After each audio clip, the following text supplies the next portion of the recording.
Hello दोस्तों, कैसे आप सब। आशा करता हूं कि आप सब अच्छे ही होंगे और भगवान से प्रार्थना करता हूं कि आपके जीवन में इसी प्रकार से खुशियां बनी रहे। तो दोस्तों, हार्दिक अभिनंदन आप सभी का कुलदीप नलवा चैनल पर, और सभी को जय श्री राम, वंदे मातरम। साथियों, आज फिर हम एक नई चर्चा को लेकर के, जो हमारा राष्ट्रीय मुद्दा है हमारे देश से जुड़ा हुआ है, आज इसी के ऊपर ही हम चर्चा करेंगे। साथियों, कुछ पिछले हफ्ते हमारे देश के जो गृह मंत्री अमित शाह जी, उन्होंने एक ऐसा बयान दिया, और जिसके बयान के बाद ही जो हमारे देश के अंदर सेकुलर नेता हैं उन सब के होश उड़ गए वो बयान सुन करके, और देश की राजनीति के अंदर बवाल हो गया, और देश के अंदर बड़ा तकड़ा यानी कि राजनीतिक हड़कंप आ गया है दोस्तों। तो वो बयान क्या है, वो बात क्या है, ये जानने के लिए वीडियो में बने रहें अंत तक। तो साथियों, ज़्यादा समय बर्बाद न करते हुए करते हम अपनी वीडियो की शुरुआत।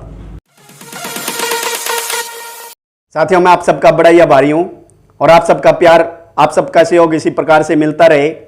और साथियों, मैं इसी प्रकार से नई ऊर्जा के साथ और नई नई जानकारी आप सबके लिए लेकर के आता रहूंगा।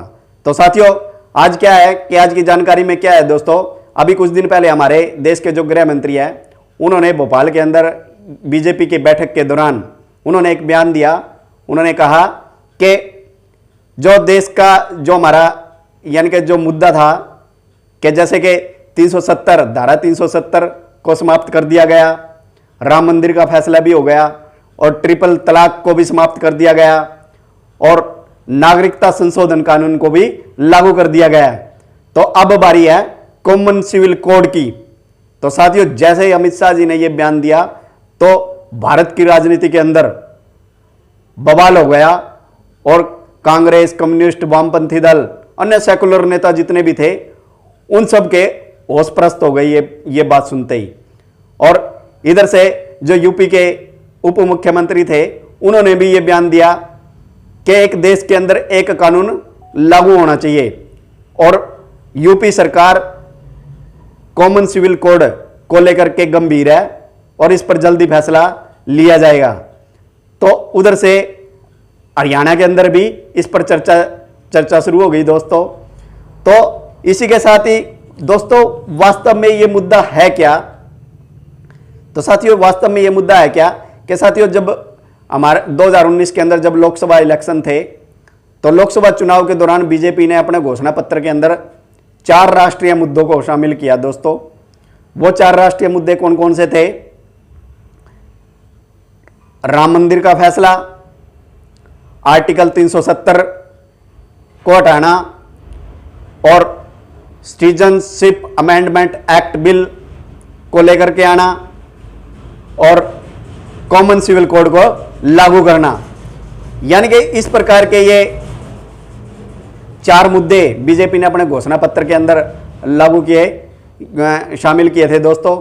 और 2019 में बीजेपी की पूर्ण बहुमत के साथ सरकार बनी, तो फिर केंद्र सरकार ने इन विवादित मुद्दों के ऊपर काम शुरू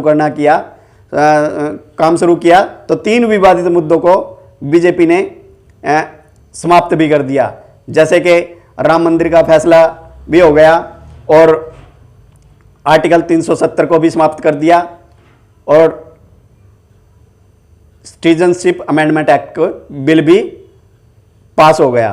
तो यानी कि ये 3 विवादित मुद्दे जो थे राष्ट्र के, वो तीनों बीजेपी ने इसको समाप्त कर दिया। और लेकिन अब बचा है कॉमन सिविल कोड। तो इसी को लेकर के बीजेपी ने अब प्लान शुरू कर दिया है कि कॉमन सिविल कोड को लागू किया जाए। तो जिसकी शुरुआत उत्तराखंड से हो चुकी है दोस्तों। उत्तराखंड का जो मुख्यमंत्री है, उन्होंने ये घोषणा कर दिया कि कॉमन सिविल कोड लागू किया जाएगा, और उधर से यूपी में भी काम शुरू हो चुका है।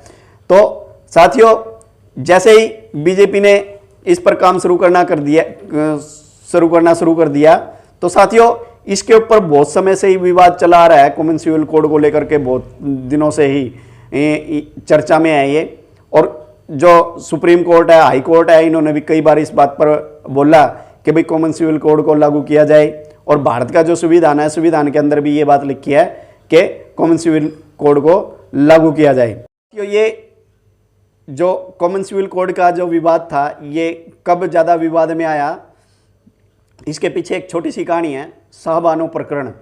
तो साथियों, ये जब से ये मुद्दा विवाद में आया दोस्तों, तो शाहबानो प्रकरण यानी कि एक इंदौर के एक बहुत ही बड़े वकील थे जिनका नाम था मोहम्मद अहमद खान और उनकी पत्नी का नाम था शाहबानो।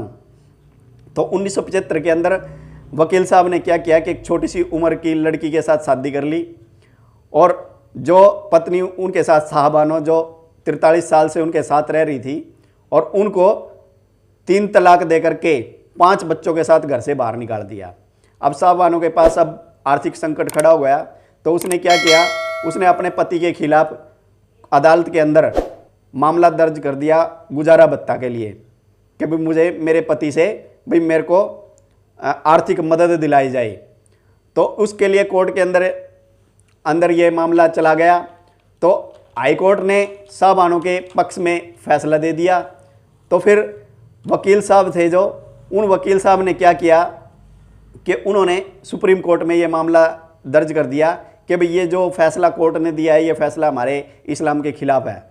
तो सुप्रीम कोर्ट ने भी फिर 23 अप्रैल 1985 को मोहम्मद खान को आदेश दिया कि वह शाहबानो को हर महीने भरण पोषण के लिए 180 रुपये देगा।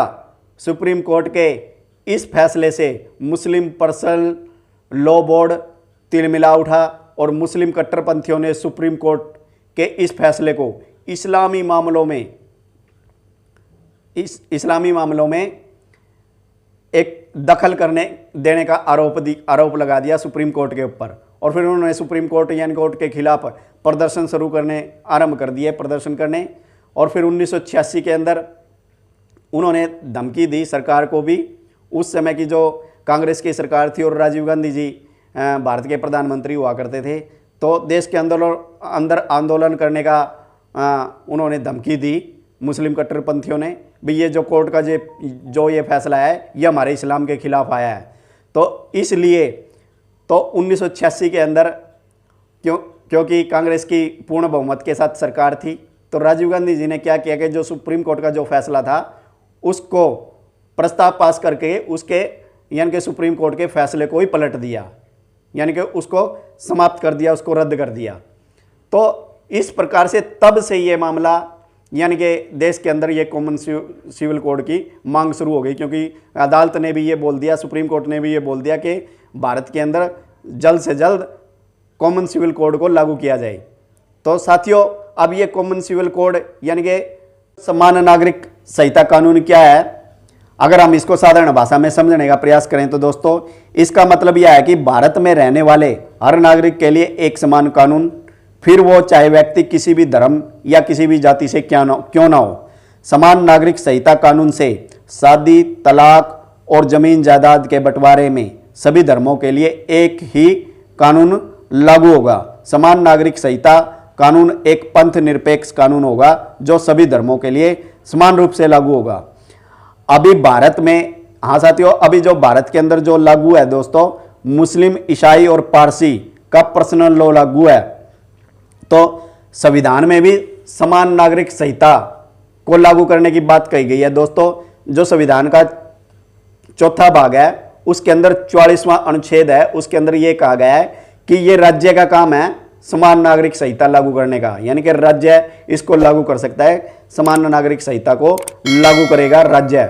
तो साथियों इसी बात को देखते हुए हमारे जो देश के जो गृह मंत्री हैं अमित शाह जी, उन्होंने तभी तो इस बात को बोला कि अब समय आ चुका है कि देश के अंदर समान नागरिक संहिता को लागू किया जाए। और इसीलिए उन्होंने जो बीजेपी की, जहां भी बीजेपी की सरकार है और उन्होंने बीजेपी की सरकार से शुरुआत भी कर दी है।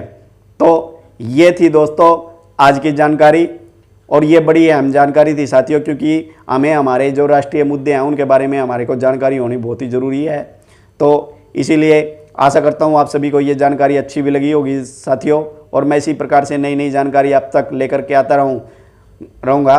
तो इसीलिए सभी साथियों से, जिस भी साथी ने कुलदीप नलवा चैनल को सब्सक्राइब नहीं किया है, कृपया वो चैनल को सब्सक्राइब करें। और साथियों जिस साथी ने भी चैनल को सब्सक्राइब कर रखा है तो उनको सिर्फ एक ही बार चैनल को सब्सक्राइब करना होता है, दोबारा उनको ज़रूरत नहीं होती। तो इसी के साथ ही सभी को जय श्री राम, वंदे मातरम।